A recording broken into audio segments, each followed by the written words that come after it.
एक म्हणणं आहे की जादूवर माझा विश्वास नाही आणि मी एक मार्गातला माणूस असल्या कारणाने तो जादू तर खूप दूरची झाली. बैलांना एखादा धागा दिसते किंवा टीका दिसते हे दाखवून द्या तुम्ही व्हिडिओ मार्फत. हा खूप आहे, कालच्याच पटामधला विषय होता. पण माझा म्हणणं आहे का बैल आहेत, बैल धावतात, जिंकणं हारणं सर्वाला लागला आहे. पण कधी कधी कसं होते का एकमेकावर चढून जाणे, धावणे, बोलणे, रागाचा व्यवहार करणे हा पटभऱ्याचा विषयच नाही, तो स्वभावच नाही. तर नमस्कार मित्रांनो, तर आता आपण गडेगाव या पटामध्ये आलेलो आहोत. तर इथे आज 51,000 पारितोषिक आहेत. तर 51,000साठी पात्र झालेले बैल आपल्या सोबत आहेत. तर बैलांबद्दल जाणून घेऊया आणि मालकाबद्दल. तर व्हिडिओला लाईक करा आणि चॅनलला सबस्क्राईब करा. नमस्कार दादा. नमस्कार. सर्वांना संपूर्ण नाव सांगा तुमचे. माझे नाव आहे वामन रघु दिगोरे, मुक्काम किन्नी. किनी हे किनी गडेगाववालेच बैल आहेत हो ना दादा? किन्नीचेच बैल आहेत. किनीचे बैल आहेत. काय नाव दादा या बैलाचं? याचं नाव आहे शेरा आणि त्याचं नाव आहे जगीरा. जगीरा म्हणजे हा जोडा 1 नंबरसाठी पात्र झालेला आहे. हा शेरा आणि जगीरा हा 1 नंबरसाठी पात्र झाला आहे इथं. हां. आणि हा जोडा त्याच्यानंतर आहे राजा आणि राणा. हां. हा जोडा 4 नंबरसाठी पात्र झाला आहे. आणि हा त्याच्यानंतर हा जोडा आहे रूपा आणि गुज्जर, हा 8 नंबरला आहे, 8 नंबरसाठी पात्र झाला आहे. हां. त्याच्यानंतर तो आहे कबूतर आणि टकली, हां. तो किती नंबरसाठी आहे? ते 14 नंबरला आहे. म्हणजे तुमचे वरपासून खालपर्यंत असे बैल नंबरपर्यंत खेळत असतात, हो ना? हे सर्व बैल आपले नीलू ग्रुपचे आहेत. नीलू ग्रुप. माझ्याजवळ एक पुराणा बैल नीलू, हां. ज्याचे हे सर्वांचे तिसरं फोटो आहेत, तो बैल. तो बैल त्या बैलाचं आहे. हे सर्व खालचे ज्युनियर बैल. ज्युनियर बैल आहे.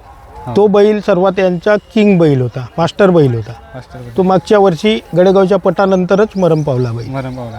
हा, त्याचा काल आज पुण्यतिथीचा दिवस म्हणून आपण काल साजरा केला आहे पटाच्या दिवशी. हो. आणि नंतर आम्ही पटामध्ये आलो. म्हणजे कालच या पटामध्येच मागल्या वर्षी 14 तारखेला मरण पावला, 14/3/2025ला हो. गडेगावची फायनल झाली आणि त्याच्यानंतर बैल मरण पावला. मरण पावला म्हणजे तो माझ्या मते आपल्या इथे MP ला गेलो होतो आम्ही 71,000साठी. हां. तिथून तो पट केला, त्याच्यानंतर बैल मरण पावला. मरण पावला. तर दादा या बैलाबद्दलच सांगा. या. 1 नंबरच्या जोड्याबद्दल सांगा दादा. हा आहे शेरा. हां. याला आपण घेतला आहे जानेवारी महिन्यामध्ये. जानेवारी. कुठून?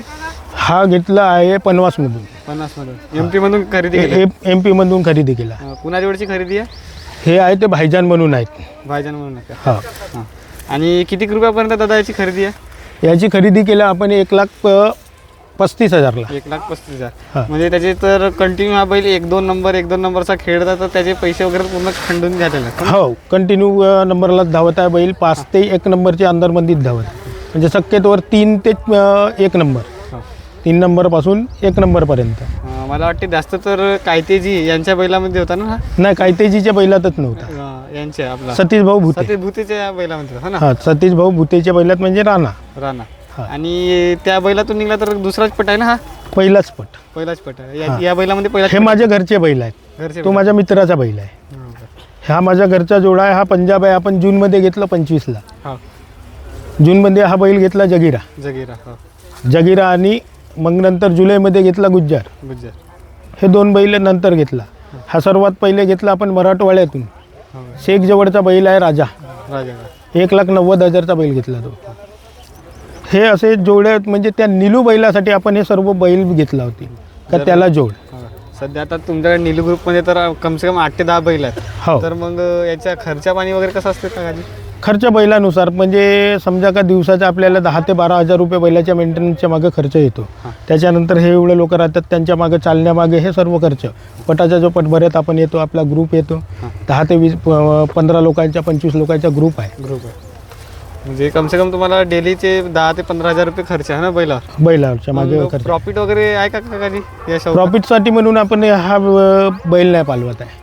एक आमचा नाव, एक प्रॅक्टिस आहे. बैलांना खूप नाव केलं आहे आपला. जिकडे जातो तिकडं आज लोक ओळखतात की कोणाचे बैल आहेत, तर अमुकाचे बैल आहेत. ह्या सर्व गोष्टीसाठी म्हणून आपण बैल पाळला. प्रॉफिटसाठी नाही. प्रॉफिटचा माझा धंदा वेगळा आहे. आणि प्रॉपर व्यवसाय वगैरे कोणता तुमचा? माझा सिव्हिल कन्स्ट्रक्शनचा धंदा आहे. म्हणजे तुम्ही आनंद भाऊचे भाऊ आहात हो ना? तो माझा लहान भाऊ आहे, त्याचा मोठा भाऊ. जसं आता बरेच दिवसापासून तुम्ही या शौकामध्ये आहे काकाजी, तर कोणती अशी सीख भेटली तुम्हाला या शौकात? माझ्या वडिलाचा शौक आहे हा. माझ्या वडिलाचं नाव आहे रघु गोरू दिगोरे. त्यांच्याकडे बैल होते. पहिले एक नीलू बैल होता आणि एक गांगा बैल होता. तो खूप दिवसवरी मी त्याच्यानंतर माझे वडील वारल्यानंतर मी एक बैल घेतला गांगा. तिचं नाव होता भुरी. तो बैल खूपच धावत होता त्या नीलूसोबत. मग त्याला विकला, मग नीलूसोबतच राहिला. मग नीलूला हे बैल घेतलं सर्व.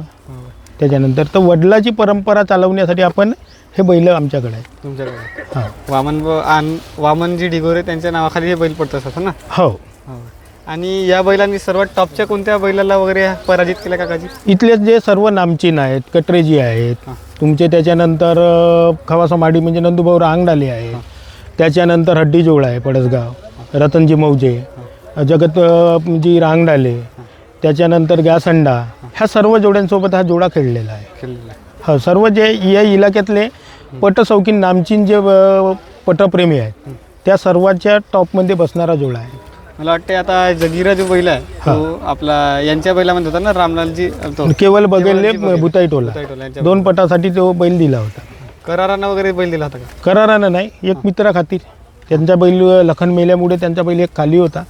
आपल्याला बैल मागितला, त्यांना 2 पट करायसाठी आपण बैल दिला होता. आणि तुमच्या जोडीचे सवार वगैरे म्हणजे आमचे मामा आहेत ना ते?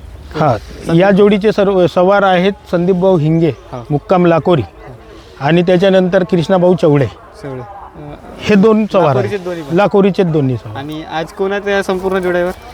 आता हे 2 सवार संदीपभाऊ आणि कृष्णा. आजच्या खेळावर 1 नंबरसाठी कोण बसणार आहे? संदीपभाऊ हिंगे. संदीप भाऊ. हां. आणि जसा हा तुमच्याकडे 1 वर्ष झाला ना या बैलाला, हो 1 वर्ष झाला. तर कसा काय का स्वभाव वगैरे कसा याचा? बैलाचा स्वभाव शांत आहे घरी पाळण्यामध्ये, पण पटामध्ये त्याला पकडायला 10 माणसं लागतातच, नाही तर 2 माणसं जे त्याच्याला हाताळतात तो 2 माणसं पकडतात. आणि आज काय पॉईंट बनले होते तुमचे? आमचे या पटामध्ये म्हटले होते 33.02. 33.02. आणि आपल्या विरुद्धमध्ये कोण आहे? रामलालजी कटले. कोणता जोडा त्यांच्या? त्यांचा जोडा आहे बंडोल आणि नीलम. बंडोला नीला. त्यांचे काय पॉईंट बनले? 33.77. 33-77. कसा वाटला आजचा पट? आजचा पट माझ्या गावचा असल्या कारणानं मला तर चांगलाच वाटत आहे. मग तुम्ही हाच गाव आहे बैलांचा? माझा प्रॉपर गाव म्हणल्या तरी गडेगाव आणि किन्नी हे 2 गाव माझे. आणि हा मैदान किती फूट आहे? हा 1400 फुटाचा आहे. 1400 फुटाचा आहे. त्या हिशोबाने आज तुमच्या बैलांचे रेडिंग वगैरे परफेक्ट लागली का तुम्हाला? हो, रेडिंग तर परफेक्ट. बैल ज्या कंडिशनमध्ये धावायला पाहिजेत त्या कंडिशनमध्ये धावला. आता काल आमची बैलाची शूटिंग थोडीशी बिघडली होती, तर बैल थोडासा साईडला गेला होता. नाही तर आमचे बैल 32-9, 32 काही पॉईंट धावते. म्हणजे आणखी तोडून धावले असते? हो, धावले असते. याची मैदानात तुमचे पट्ट्या वगैरे होत असतात ना? नाही, इथं तर पट्ट्या नाही करत, कारण का हा सिजनेबल मैदान आहे. हा सीझनमध्येच तयार होतो. तिथे पाणी राहतो, त्याच्यासाठी आमच्या बैलांच्या पट्ट्या करायच्या झाल्या तर लाखोरीला होतात आमच्या, आणि केसलवाडा पवार. आणि या सर्व बैलातून तुमचा सिनियर बैल कोणता आहे? राजा. राजा. हा म्हणजे घरचा बैल आहे तो, नीरूचा जोडा आहे तो. या बैलाबद्दल काय सांगा? या बैलाबद्दल जेवढा चांगला तेवढा कमी आहे. तो एक आपला घरचा मेंबर असल्यासारखा बैल आहे. म्हणजे त्यांना सर्व माझे मुलं, सर्व घरचे लोक त्या बैलावर खूप प्रेम करतात. बचपन पासूनच तुमच्याकडे बैल? बचपन नाही, खरेदी केलेला आहे. आता 2 वर्ष झाला तो बैल आमच्याकडे आहे. खरेदी केला आहे. जसा नीलू होता तसा तो राजा बैल आहे. आज 4 नंबरमध्ये यांच्या विरुद्ध कोण आहे? यांच्या विरोधात करण अर्जुन खुटसावरी. यांचे काय पॉईंट बनले? यांचे पॉईंट आहेत 34-71. 34-71. हां. आणखी काय सांगाल? काही सांगाल का काकाजी? सर्व नाही, पण माझा म्हणणं आहे का बैल आहेत, बैल धावतात, जिंकणं हारणं सर्वाला लागला आहे. पण कधी कधी कसं होते का एकमेकावर चढून जाणे, धावणे, बोलणे, रागाचा व्यवहार करणे हा पटभऱ्याचा विषयच नाही, तो स्वभावच नाही. लोकांना एक संदेश द्या तुम्ही का पटात मित्र खेडी भावनेनं सर्वजण खेळायला पाहिजेत, अशी काही भूमिकाच नाही. आता इथंच पटामध्ये कटरेजी आमचे प्रतिस्पर्धी असल्या कारणानं ते येथे पटावर येऊन चढून बसले होते का माझी दान बदला नको, हे भावना नाही पाहिजे. आता काही लोक म्हणतात तुम्हाला, आता मी असं नॅचरली म्हणताय, तुमच्याकडे जादू वगैरे आहे, 3रा घोडा वगैरे आहे, त्याबद्दल काय सांगा? हां, त्याच्याबद्दल एक म्हणणं आहे का जादूवर माझा विश्वास नाही, आणि मी एक मार्गातला माणूस असल्या कारणानं तो जादू तर खूप दूरची झाली. बैलांना एका धागा दिसते किंवा टीका दिसते हे दाखवून द्या तुम्ही व्हिडिओ मार्फत. हा खूप आहे, कालच्याच पटामधला विषय होता सालेबाटेवाल्यांचा, हे जादू करतात. पण आम्हाला जादू काय आहे हेच नाही समजत. एक महत्त्वाचा विषय सांगतो, एवढे मोठे पटभरचे शौकीन आहेत, शिकले सवरले या पटामध्ये, पटभरचे शौकीन आहेत. होडीचा पट होते, सट्टा लागतो त्याला, त्या पटामध्ये वैद काम नाही करू शकत. त्या सेकंदात कोण करते? मी दावा करतो त्या वैदांना का एखाद्या वैदानी येऊन सैन्याने एखाद्या जोड्याला हरवा. हे पॉसिबल नाही गोष्ट. तुमच्या म्हणणं असं का बैल पडत असतात हा, बैल पडतात. बैल बैल धावतील, चांगले धावतील ते जिंकणार. मला वाटते तुमचे बैल आता जसे जे म्हणतात तुम्हाला त्यांच्यासोबत लागले तेव्हा बैल तुमचे पण फुटले वगैरे आहेत हो ना? खूपदा फुटले आहेत. आम्ही कोणाला म्हणायचं मग आम्ही वैद म्हणू का नाही समोरच्या व्यक्तीला? म्हणू का? असं तर नाही होत. हे वैद म्हणतात, हे चुकीची भावना आहे. आणि हा चुकीचं पट भरत करायचं आहे ना, तर हा वैदकीचं सोंगाडण नाही जमत. हा खूप म्हणजे सोंगाडण आहे. तुम्हाला वाटते का वैद आहे का नाही? नाही, माझ्या मते तर नाही. त्याच्यावर तर विश्वासच नाही करत मी. तर कनपटात मारतो वैदाच्या सरळ. धन्यवाद काकाजी, तुम्ही आम्हाला एवढे मार्गदर्शन केले आणि जे लोक म्हणतात तिसरा घोडा वगैरे याबद्दल सांगितले आम्हाला. धन्यवाद काकाजी. ठीक आहे.